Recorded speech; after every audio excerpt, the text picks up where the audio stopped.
Olá, pessoal. Muita paz a todos e todas.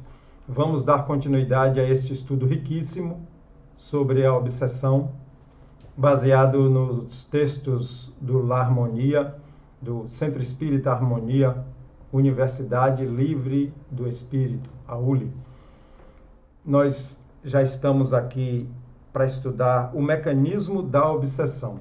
Na anterior, a gente estudou os tipos de obsessão. Já temos aí 3 vídeos de estudos e hoje vamos estudar o mecanismo da obsessão. Mecanismo é como funciona, o modo como as coisas funcionam, o que é necessário para que a coisa funcione. Isso é um mecanismo, né? É um processo. Como é o processo para que aconteça a obsessão? A gente vai entender isso aqui. Então vamos lá. Não é o espiritismo ou a mediunidade quem provoca a obsessão. Porque tem muitas pessoas que pensam que a obsessão é coisa do espiritismo. Não, é da humanidade. É um processo que funciona dentro das leis de Deus. É um processo natural. E também não é a pessoa, por ser médium, que acontece a obsessão. Apesar de que a obsessão precisa da mediunidade para se estabelecer, mesmo que seja essa mediunidade universal de todos nós, porque todos nós temos contato com os espíritos desencarnados, que são pessoas, não são seres diferentes de nós, são pessoas, só não estão no corpo carnal. Então, essa mediunidade geral de todos nós possibilita que os espíritos desencarnados, as pessoas que estão desencarnadas, entrem em contato com nós, nos influenciem. E com os médiuns ostensivos, médiuns de trabalho também, até de forma mais intensa. O estudo de hoje dará mais clareza e segurança no assunto. A gente vai estudar mais, especificar mais. A classificação das obsessões não é estanque. Inclusive, a gente estudou no vídeo passado, né, os tipos e as classificações. Pois a sutileza dos processos de influência espiritual variam de pessoa para pessoa. Muitas vezes não se consegue enquadrar o estado de obsessão de uma pessoa exatamente por causa dos fatores interferentes. Via de regra, não há uma obsessão igual a outra. A gente classifica muitas coisas para a compreensão didática, para que aquilo fique fácil de ser compreendido. No vídeo passado, a gente aprendeu que existe a obsessão simples, a fascinação e a subjugação. Mas, como no próprio vídeo passado eu falo que existe aí um gradiente entre elas. Não é que seja estanque essa classificação. A gente pode estar ali numa mistura de duas, no processo em que envolve todas as características da obsessão. São as nuances, são os pormenores da energia sutil. Então não existe, como diz aqui, uma obsessão igual a outra, cada caso é um caso. De forma geral, é a influência de um espírito sobre outro. E lembrando que a obsessão se dá entre pessoas encarnadas e desencarnadas, nas duas direções, daqui para lá e de lá para cá, e também entre encarnados ou entre desencarnados. Em face das características de ser uma ação persistente, nem sempre se torna fácil sua erradicação ou a solução de um conflito que envolve 2 ou mais espíritos. Então, a erradicação dessa obsessão, desse processo conflituoso, nem sempre é tão fácil, nem sempre é fácil porque o obsessor tem ação persistente. Quando ele quer prejudicar, ele vai tentar de várias formas. Emoções desequilibradas, enraizadas, às vezes por várias encarnações, não se resolvem em breve tempo, exigindo dedicação, parcimônia e amorosidade. Então, o conflito, o desejo de vingança, o desejo de prejudicar o outro, que o desencarnado está nesse momento, pode ter raiz em vidas passadas, não só uma encarnação, mas em várias, uma inimizade persistente, às vezes de coisas graves como assassinato, traição de sócios, traição conjugal e etc. E vem essa perseguição e ela vai se tornando persistente. Então, por isso que ele diz que às vezes nem sempre é tão fácil. Acontece da obsessão ser mais simples e com um diálogo com o espírito, numa reunião mediúnica, ele entender e desfazer aquela perseguição. Eu já vivenciei isso em reuniões mediúnicas, de conseguir fazer que aquele espírito entenda que o desejo dele de prejudicar o outro vai se voltar contra ele próprio no seu processo evolutivo. As emoções e a vontade geram pensamentos que, por sua vez, mobilizam energias sutis em torno do indivíduo, o que atrai companhias espirituais diretamente sintonizadas com seu teor. As emoções que a gente sente e as vontades que a gente sente, baseada aí no desejo de estar bem, de ser feliz, mesmo que às vezes equivocadamente, essas emoções e essas vontades geram pensamentos, e esses pensamentos mobilizam energias sutis no fluido universal. O nosso pensamento é energia. E é essa energia, esse pensamento movimentando o fluido universal que vai dar sintonia. Sintonia são duas energias vibrando na mesma frequência que se encontram. É assim que um controle remoto de televisão funciona.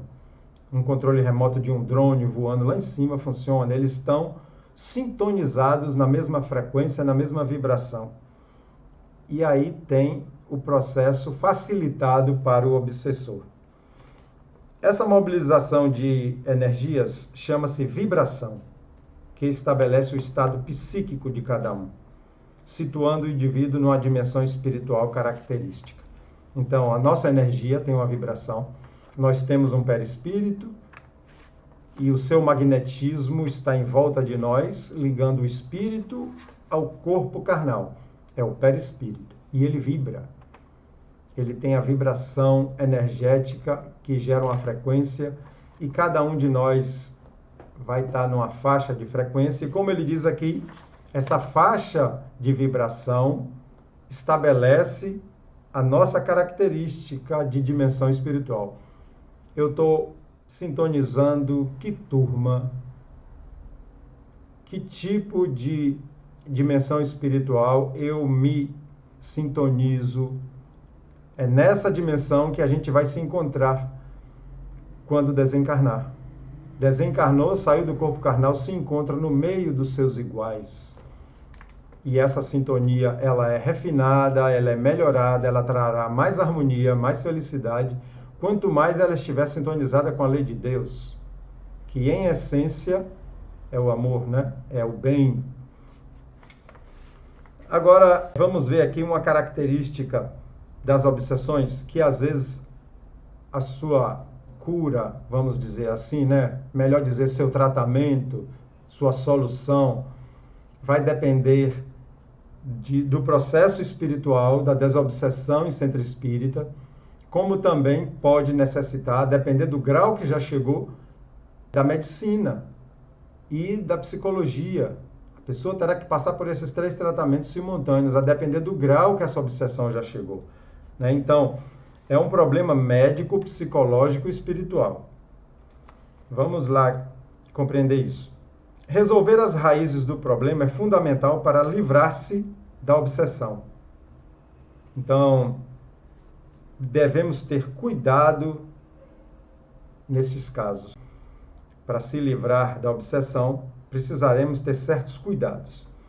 Não é o espiritismo nem a faculdade mediúnica, como a gente já comentou no início do vídeo, que provoca a obsessão. São as vontades e os interesses humanos desequilibrados. Vontades e interesses desequilibrados. Repetindo. Quer de desencarnados, quer de encarnados, que por inferioridade moral relacionam-se de forma a causar sofrimento mútuo.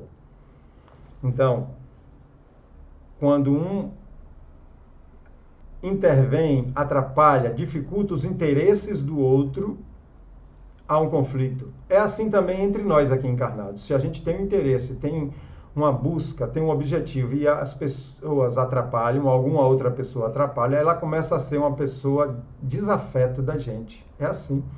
Interviu nos interesses, seja eles emocionais, psicológicos ou materiais, aquela pessoa começa a ser antipática a gente. É assim nesse relacionamento obsessivo também.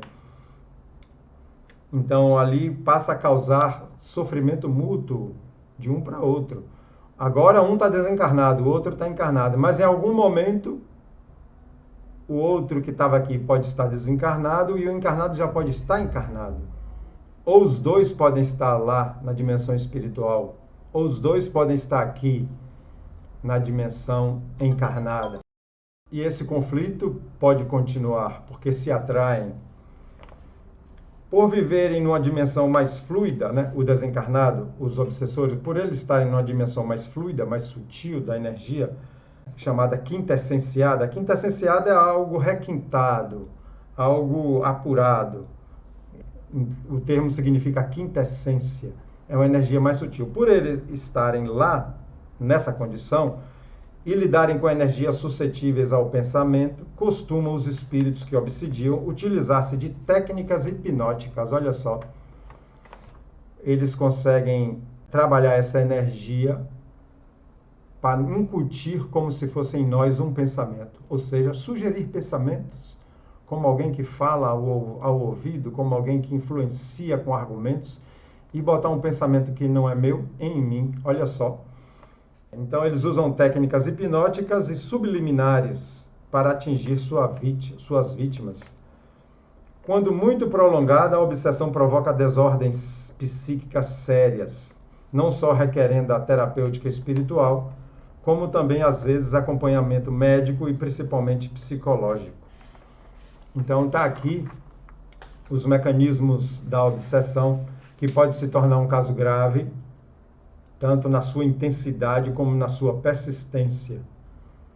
E deve-se buscar o atendimento fraterno em centros espíritas para que se faça uma desobsessão, seja com a presença do obsidiado ou não, e a depender do caso, se já está atingindo o próprio corpo, a própria psicologia da pessoa, buscar médicos, né, psiquiatras, psicólogos, a depender do caso.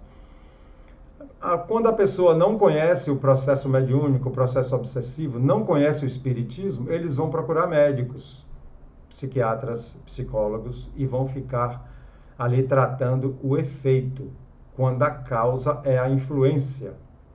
Muitas pessoas, às vezes, são tratadas como loucas e internadas, mas que a causa é um processo obsessivo. Vamos continuar estudando.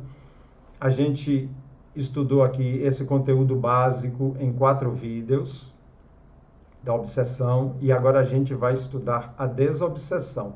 Vai estar praticamente dentro do mesmo assunto, mas falando sobre o tratamento. Então, que Jesus nos abençoe, que Nossa Senhora esteja olhando por nós e até o próximo.